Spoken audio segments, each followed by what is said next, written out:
Halo Skensanians, kembali lagi nih di podcast pengenalan jurusan. Sebelumnya perkenalkan, nama saya Yudhistira Friska dari kelas 12 perhotelan. Di sini saya nggak sendiri nih, saya ditemani oleh rekan saya. Halo, nama saya Fatihatul Musifa dari kelas 11 OTKPA. Nah, untuk podcast kali ini kita bakalan bahas jurusan perhotelan. Tentunya kita udah ditemenin dong sama guru-guru yang cantik-cantik dan ganteng-ganteng ini. Silakan Pak, Bu, dikenalkan.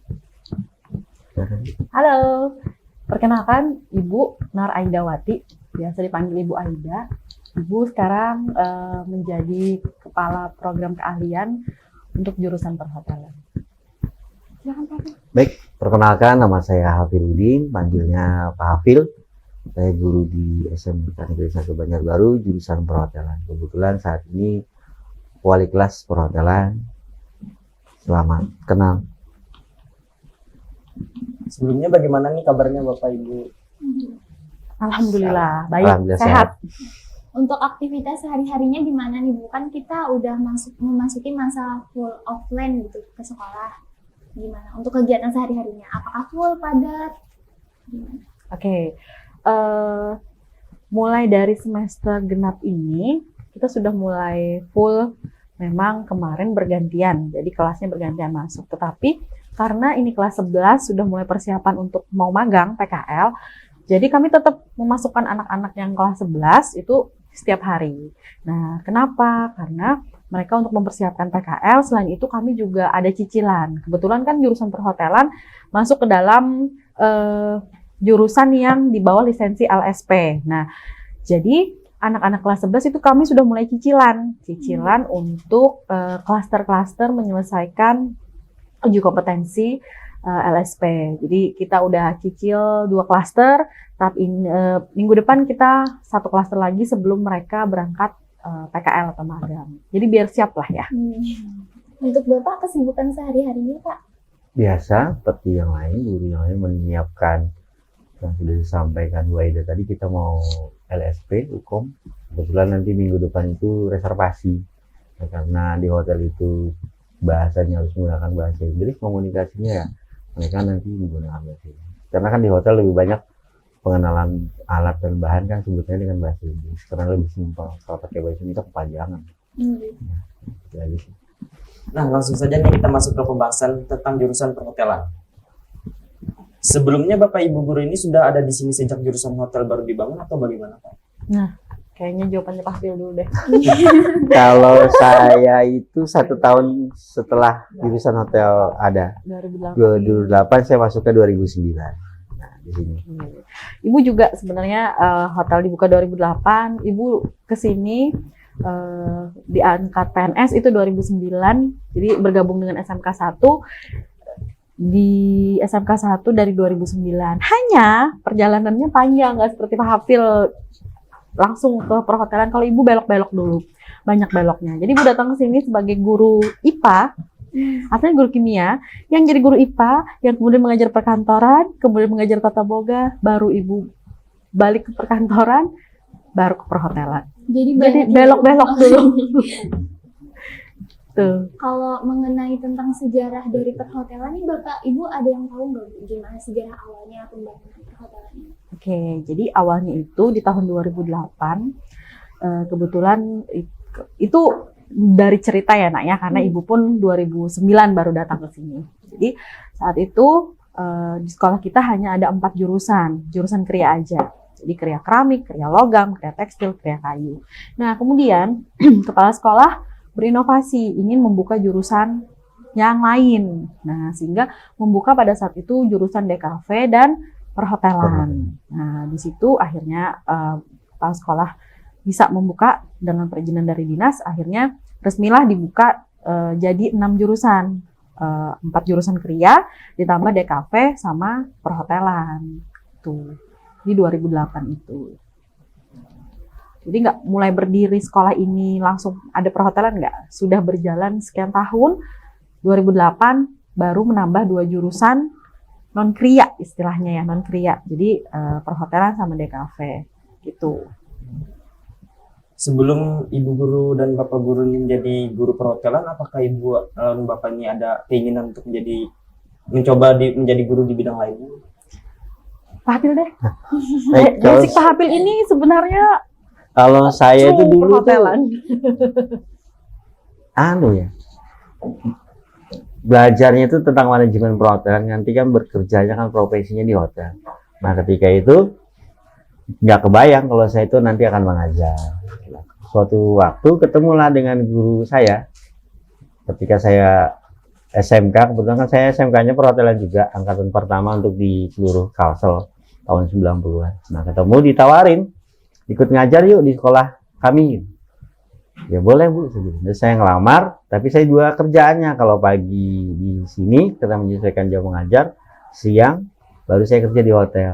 Lama-lama enakan. Ternyata lebih asik jadi guru.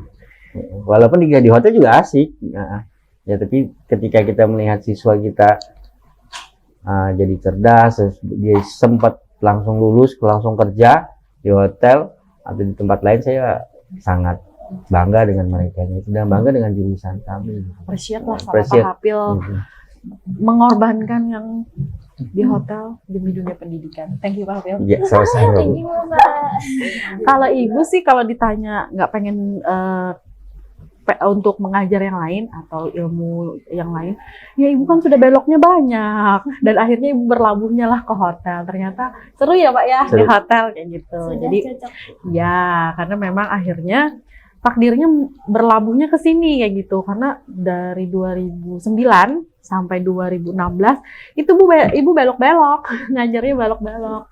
Artinya apapun yang diajar, apa yang disuruh sekolah untuk mengajar untuk pelajaran ini di jurusan ini, oke, ibu jalankan kayak gitu. Sampai akhirnya di 2017 ada satu kayak gebrakan pemerintah, kami disuruh guru-guru yang kurang jam itu harus sekolah. Jadi ibu sekolah ke Depok saat itu. Jadi milihlah perhotelan karena teman-teman di perhotelan masih sedikit saat itu ya Pak ya. Jadi kepala sekolah juga menyarankan ke perhotelan. Udah, akhirnya sampai sekarang enjoy.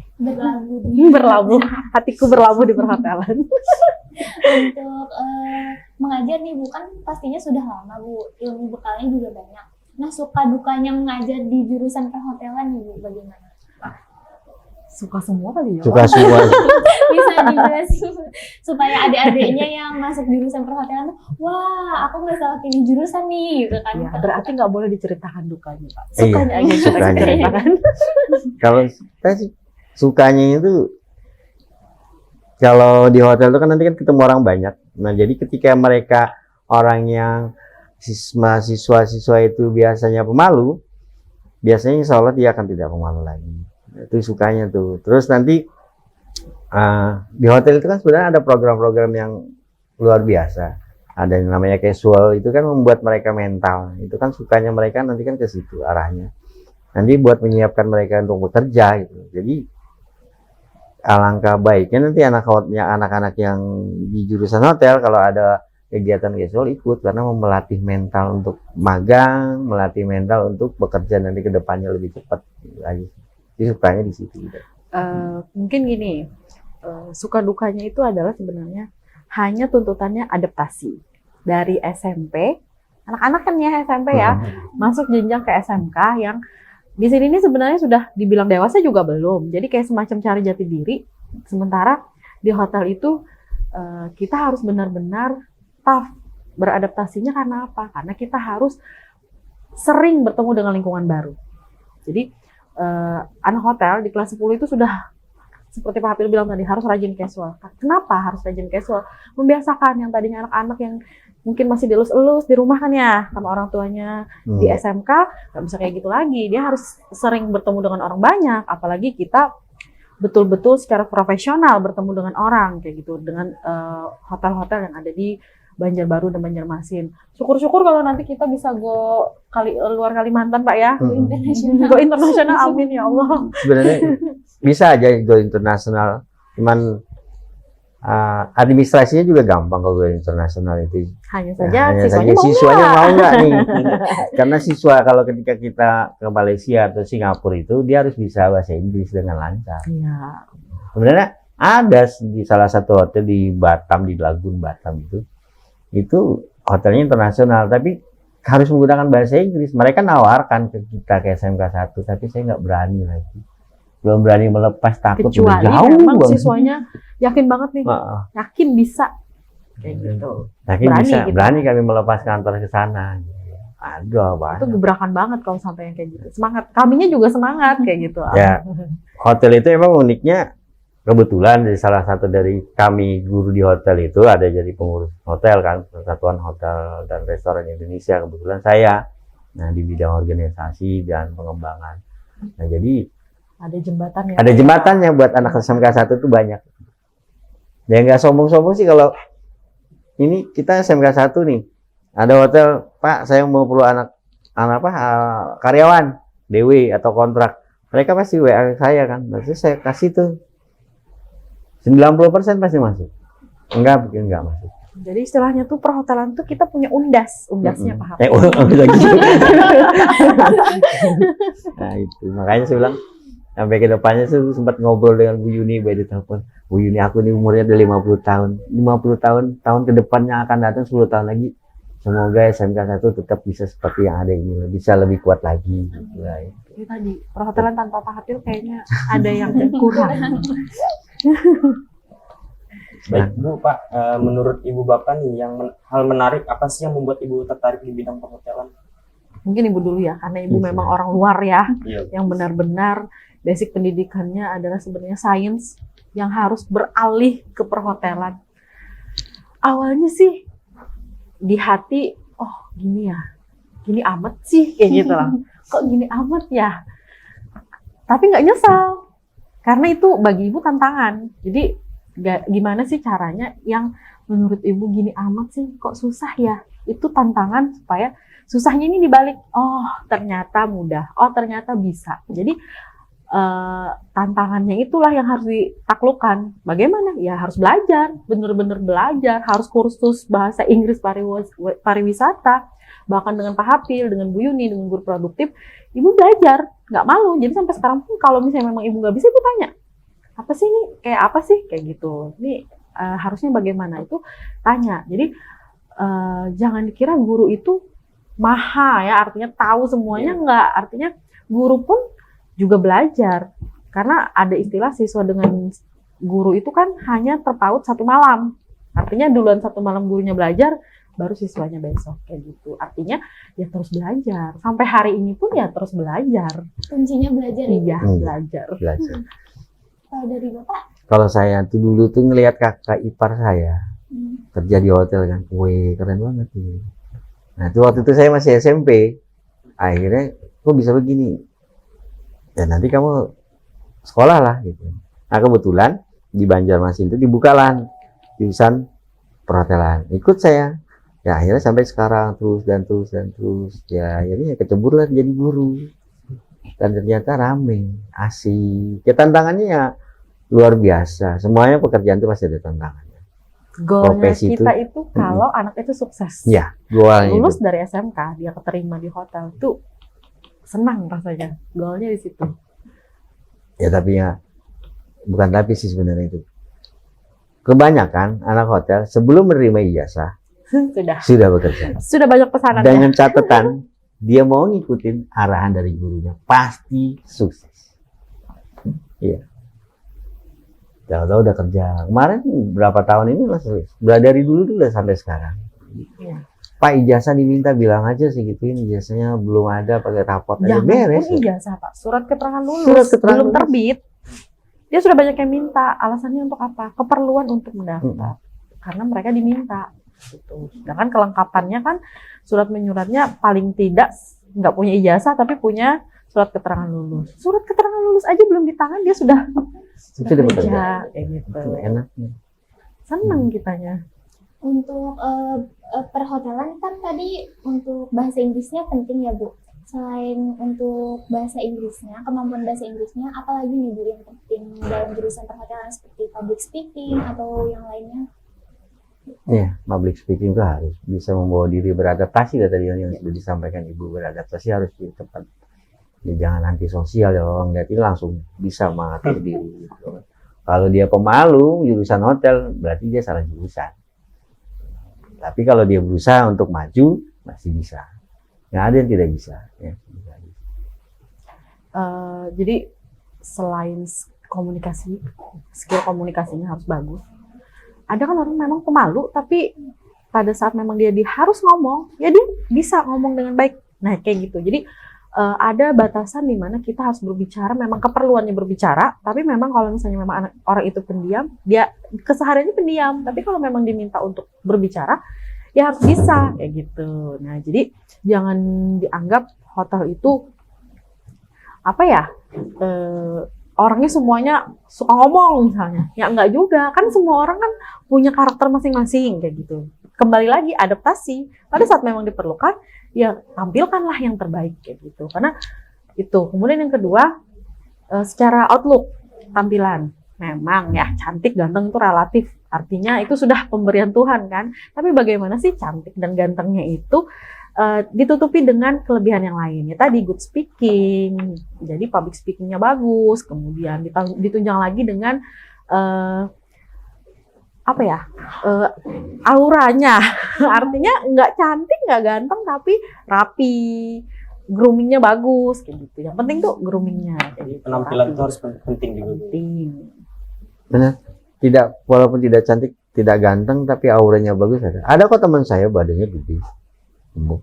Tapi dia ngomongnya pinter, santun segala macam, bersih.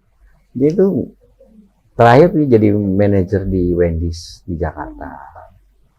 Ada juga anak lulusan kami, si Ike, badannya gede, gemuk, tapi dia ngomongnya santun. Bekerjanya pun Skill komunikasinya bagus banget. Nah, kan enak dilihatnya juga ya. Jadi tidak perlu harus cantik. Cantik itu kan relatif. Untuk jurusan perhotelan, apakah bisa ditemui di sekolah menengah kejuruan yang lain? Di kota kita di Banjarbaru khususnya. Di Banjarbaru itu perhotelan selain di SMK 1 Banjarbaru, sebenarnya ada juga di SMK 3 Banjarbaru. Jadi ada dua pilihannya di Kota Banjarbaru. Di Kota Banjarbaru. SMK 1 Banjarbaru, SMK 3 Banjarbaru. Untuk pelajaran produktifnya nih Bu, kan pasti ada Bu. Nah, apa aja nih Bu? Mungkin bisa di-spill dikit lah sama adik-adik yang ada di Oke, karena kalau perhotelan tadi tuntutannya adalah grooming dan komunikasi, pasti itu sudah makanan sehari-hari. Jadi pembelajaran di perhotelan dia terbagi menjadi 3. Ada 3 ya, kelompok C itu C-nya ada 3, C1, C2, C3. Nah, C1 itu pembelajarannya agak umum, simulasi digital, IPA terapan, dan kepariwisataan. Itu yang secara umum. Karena kenapa belajar kepariwisataan? Karena memang rumpunnya adalah rumpun pariwisata untuk perhotelan. Kemudian agak sedikit masuk lebih dalam belajarnya C2. Ini juga diberikan di kelas 10. C2 itu pembelajarannya sudah mengarah tuh. Ada komunikasi, namanya komunikasi industri perhotelan. Kemudian administrasi umum. Karena selain kita belajar untuk secara luar, kita juga harus bisa nih bagaimana sih mengadministrasi, bagaimana mengarsip berkas di perhotelan itu seperti apa. Kemudian apa lagi ya Pak? Administrasi umum, pariwisata, KIP, sanitasi hygiene dan keselamatan kerja. Nah itu sangat penting. Itu pembelajarannya tentang grooming dari ujung kepala sampai ujung kaki. Bagaimana menjaga kesehatan, bagaimana menjaga keselamatan di tempat kerja. Satu lagi apa ya? Administrasi umum, SHK, KIP, satunya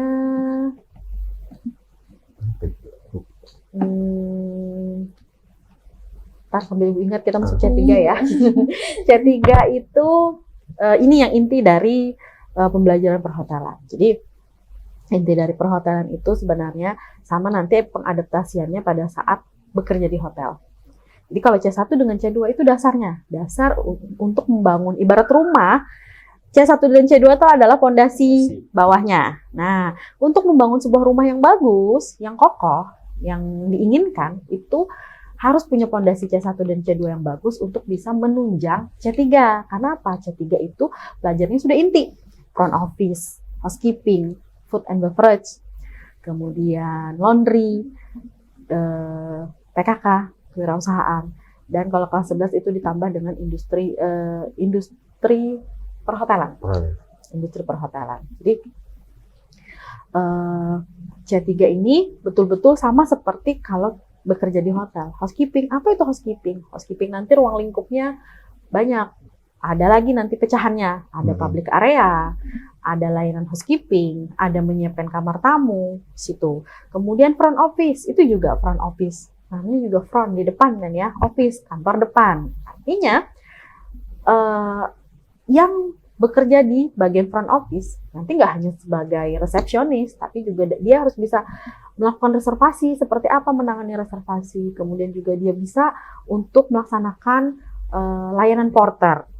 Jadi layanan porter itu yang seperti kita kalau datang ke hotel, kita disambut, barang kita dibawakan, kita dikasih welcome drink, dan kita harus dikemanakan, diarahkan. Jadi gitu. Jadi memang kekuatannya kalau front office di komunikasi, kalau housekeeping kekuatannya di tenaga, divisi. Sama. Gitu. Di front office sama juga harus bisa jadi kasir. Ya, penghitungan betul. Kasir. Jangan sampai salah ngitung kamar harganya. Ya, termasuk pelaporan keuangan laporan keuangan harian. Laporan keuangan harian. Untuk jurusan perhotelan ini apakah pernah mengikuti perlombaan, Bu? Dan pernah berapa kali menjuarai perlombaan? Bisa dijelaskan, Bu? Pernah. Terakhir tahun kemarin ya Pak? Iya. Tahun lalu kita ikut lomba LKS tingkat nasional. Alhamdulillah kita masuk peringkat ketiga untuk tingkat provinsi. Nah, untuk yang sebelum-sebelumnya karena pandemi beberapa tahun vakum tidak melaksanakan. Yang dulu itu pernah kakak kelas yang dulu pernah juara 3 ya Pak, juara 2 pernah, tetapi sekarang mata lombanya berbeda. Sebelum pandemi mata lombanya adalah housekeeping khususnya di sektor menyiapkan kamar tamu. Menyiapkan kamar tamu. Nah, selepas pandemi kemarin lombanya yang pertama lagi yang tahun lalu itu berubah. Sekarang tuntutannya adalah front office, jadi menjadi resepsionis. Kemudian menangani reservasi seperti apa? Jadi kasir juga, dia harus informasi. Jadi yang tadinya strong harus sekarang good communication gitu. Untuk jurusan perhotelan ini Pak Bu, lebih banyak peminatnya antara perempuannya atau laki-laki Bu? Atau seimbang peminatnya? Di beberapa tahun berjalan ini, memang kalau kita berbandingkan antara perempuan dengan laki-laki, pasti tetap banyak perempuan. Perempuan tetap mendominasi. Untuk tahun ini belum kelihatan.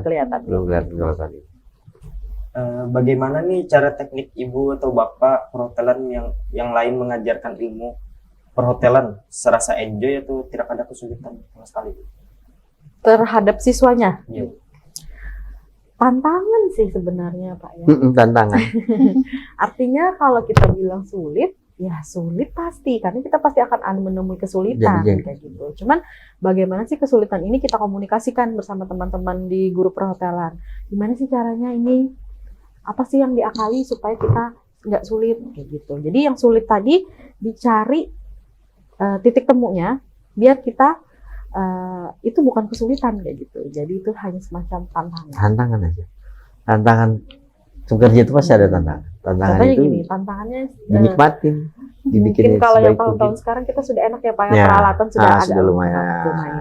Kalau yang zaman dulu lab belum punya, lab belum ada, terus pindah-pindah, bahkan latihan porter di lobi TU depan situ, tapi itu tantangan. Jadi mau nggak mau kita tetap harus melaksanakan praktek. Walaupun dulu masih sederhana banget, bagi saya tantangannya harus bisa. Dan saya harus bisa bilang sama diri saya dan anak-anak, walaupun kita begini, kalian harus bisa tetap lulus langsung bekerja juga. Ternyata nah, uniknya lagi kami di hotel ini, karena kita punya ikatan alumni, ya, setiap kakak-kakaknya yang ada di hotel itu pasti menginfokan ada lowongan, ada casual. Terus kalau mereka magang Nanti ketemu kakak kelasnya ya mereka dibantu kakak kelasnya, jadi create, dibantu segala macam, ya, diajarin. Nah tapi kalau ketemu kakak kelasnya biasa lebih keras, ya. Karena mereka mau melihat adanya itu nggak lemah. Jadi memang kita di hotel itu sudah kayak bikin jaringan Ya, ya Pak jaringan. ya, kayak jaringan kayak gitu. Alhamdulillah di Banjarbaru, Banjarmasin ini anak SMK 1 banyak. Di Mercure ada, di Victoria ada, Alhamdulillah. di Nah, Gisain kita dikenal di ada, hotel. ya, semuanya ada, hampir semuanya ada. Setidaknya alumni SMK 1 itu nggak hanya kerja di Banjarbaru, Di sudah Piramid, menyebar. di Piramid kemarin mereka lagi wawancara. Nah itu lulusan tahun ini loh, belum terima ijazah juga. Insya Allah lulus semua. Untuk tadi mungkin kan pembelajaran masih pindah-pindah ya Bu, tahun dulu gitu kan, itu hambatan saat belajarnya offline. Nah, beberapa tahun kemarin kan kita belajarnya secara online gitu Bu. Nah, hambatannya saat belajar secara online itu gimana Bu? Karena ini SMK, nyawanya SMK adalah praktik. Disitulah yang menjadi titik terberat kami sebagai guru. Iya. Kayaknya kayak gemes tapi nggak bisa menjangkau gitu kan. Pengen cubit tapi nggak bisa nyubit kayak gitu. Jadi itu sih sebenarnya yang agak kesulitan kami mengajar secara online, hanya sekadar bisa menyampaikan. Kalaupun kami sampaikan termasuk video pembelajaran, contoh-contohnya gini loh caranya, tapi kan nggak bisa praktek kayak gitu. Jadi tantangannya di situ, kita juga mau mendatangkan siswa, kita juga terkendala perizinan saat itu. Kita benar-benar nggak berani untuk mendatangkan. Pernah sih kita sampai kucing-kucingan ya Pak ya, Kucing-kucingan. kami nyolong kayak gitu. Jadi satu hari kami datangkan 5 anak demi mengejar ketertinggalan itu. Tapi ya tadi memang berkejaran dengan waktu, tetap ketinggalan. Jadi kakak angkatan tahun lalu yang kemarin lulus, itu persiapan mereka magang PKL itu waktu kelas 11 mau kelas 12 itu benar-benar hanya 1 bulan ya Pak ya. Ya 1 bulan. 1 bulan itu pun kami mengejar materi prakteknya, mempersiapkan anak supaya paling nggak punya skill dulu, karena mereka betul-betul yang lulus yang tahun ini tadi itu betul-betul online. Jadi kelas 10 belajar sampai bulan Februari. Kemudian Maret online, terus online terus sampai sampai tiba-tiba mereka waktunya PKL. Bayangkan. Itu kaget nggak Bu mereka Bu? kaget. Banyak yang bertumbangan. Awal-awal PKL pasti mereka dalam awal 1 bulan itu ganti-ganti, ada dari hotel ini sakit, hotel ini sakit. Dan bergiliran. Bergiliran. Jadi satu hotel itu ada 5 orang, mereka bergiliran sakitnya. Kaget kan, karena kan nggak pernah bergerak Yang tadinya badannya. mager kan, online kan di muka laptop, entahlah pakai baju aja, bawahnya enggak, mandi juga enggak, kita nggak tahu kan ya.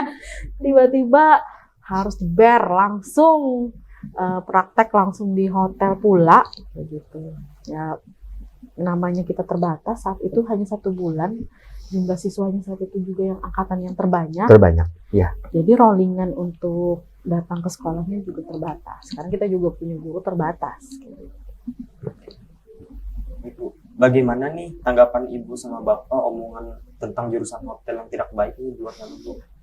Pasti ada Yang 1 banyak 2. pengalamannya. Yang sudah tahu real Ya. hotel seperti apa.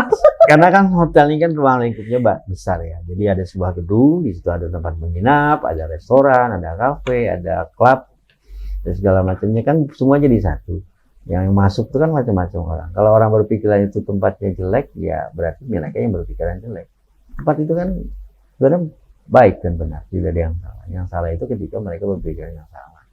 Mindsetnya berarti. Mindsetnya.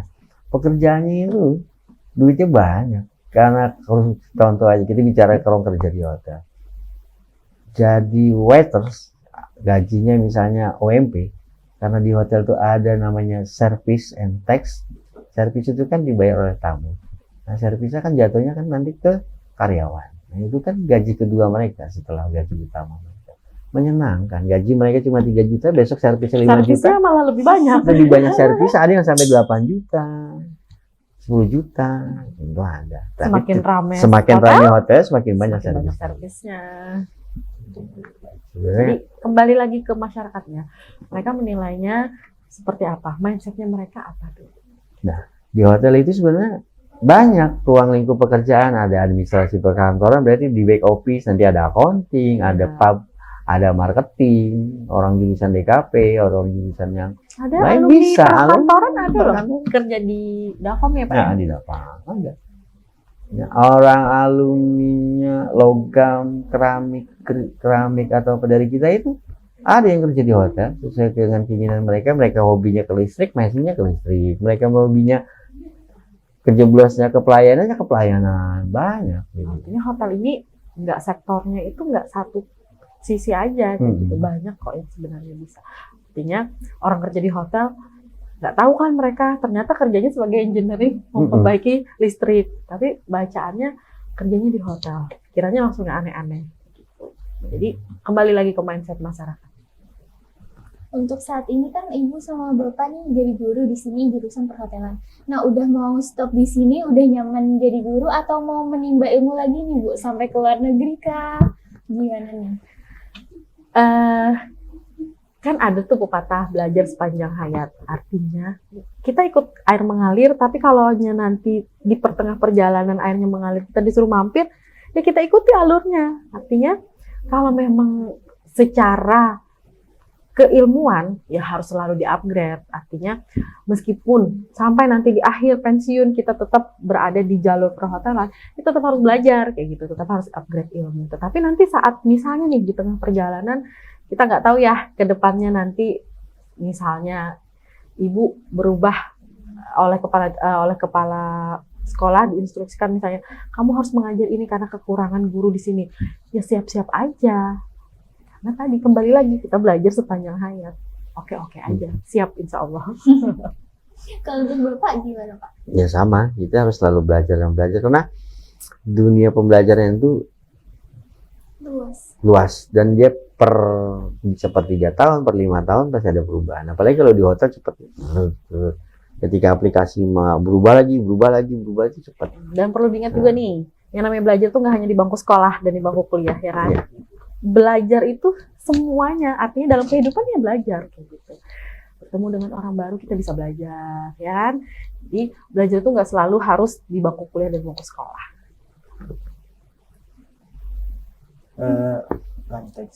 Ini kesan dan pesan untuk Ini Bu, anak muridnya nih Bu yang sedang nonton. terakhir nih Bu, kesan dan pesan dari guru perhotelan langsung nih Bu. Ini yang nonton yang nanti bakalan baru atau semuanya nih? Semuanya. Oke, semuanya. Soalnya beda nih, kalau yang baru dengan yang semuanya itu segmennya berbeda pesannya. Oke, segmennya untuk yang baru dulu deh. Selamat datang di SMK 1, selamat bergabung di jurusan perhotelan ya. Nanti jangan kaget kalau di perhotelan itu akan begini. Sama kok seperti Ibu. Wah, kenapa begini, kenapa begitu. Tapi insya Allah kalau dijalani dengan ikhlas, berpikiran bahwa ini adalah jalan Tuhan untuk masa depan, insya Allah akan menjadi satu pembelajaran yang menyenangkan. Ya. Kemudian kalau untuk anak-anak Ibu yang sudah bergabung di SMK 1, terima kasih sudah bergabung. Terima kasih sudah bertahan dan terima kasih sudah berjuang untuk belajar bersama-sama. Karena yang belajar bukan kalian aja, Ibu juga belajar, guru-guru yang lain juga belajar kayak gitu. Jadi pesannya juga apapun yang didapat yang baik-baik, silahkan kamu ambil. Tetapi kalau misalnya dari kami ada hal-hal yang kurang, ada hal-hal yang tidak baik atau yang salah, tolong itu jangan diambil. Itu adalah kesalahan dan kekurangan kami sebagai guru. Mungkin itu. Baik, saya ucapkan yang nanti buat anak-anak yang baru masuk ke jurusan perhotelan di SMK 1 Banjarbaru, selamat datang. Seperti yang saya disampaikan Aida juga, jangan kaget nanti dengan apa yang kalian temuin di jurusan hotel, karena kami pengajarnya tegas dan harus berbahasa Inggris ya. Tapi itu sebenarnya sangat menyenangkan. Pelajaran itu sangat menyenangkan. Dan untuk mereka juga. Dan untuk kalian-kalian ke masa depan kalian. Karena kami berharap di Kalsel ini sebagai pemimpin ada yang di hotel itu adalah orang Banua sendiri, karena itu yang kami persiapkan. Ya, jangan sampai yang orang luar nanti tinggal nggak lama dia pasti akan pulang ke tempatnya lagi. Jadi kita lah yang jadi pemimpin di Banua kita sendiri. Terus bagi anak-anak yang sudah di SMK 1 Banjarbaru perhotelannya, rajin-rajin belajar, bisa-bisa bawa diri nanti kalau magangnya, ya. Dan saya doakan sukses untuk kalian, ya. Tuh, tentu semuanya untuk kebaikan buat kalian. Kalau kami agak tegas, itulah yang masih kami. Karena di hotel bekerjanya tegas dan disiplin, dan harus kreatif dan Mentalnya yang penting. mental, terutama mental di pelayanan. Itu aja yang kami harapkan dari pesannya. Terima kasih Bapak dan Ibu Sama-sama. sudah mau menjadi bintang tamu untuk hari ini. Nah mungkin itu saja tadi bincang-bincang singkat kita hari ini. Pasti buat adik-adik yang ada di rumah, buat kakak-kakak yang ada di rumah, buat semuanya mengenal lebih dalam lagi tentang sejarah perhotelan, jurusan perhotelan, lalu lika-liku jurusan perhotelan ini seperti apa. Pesan dari kami, mungkin semua jurusan itu sama-sama mendapatkan ilmu, sama-sama mendapatkan manfaat masing-masing. Jadi bagaimana cara kita menyikapinya itu sendiri, balik ke diri kita sendiri. Mungkin podcast ini sampai di sini. Jangan lupa apa? Like, comment, and subscribe YouTube OSIS Skensa BJB, dan jangan lupa di follow akun sosial media di bawah ini. Mungkin- See you. Bye. Bye, terima kasih.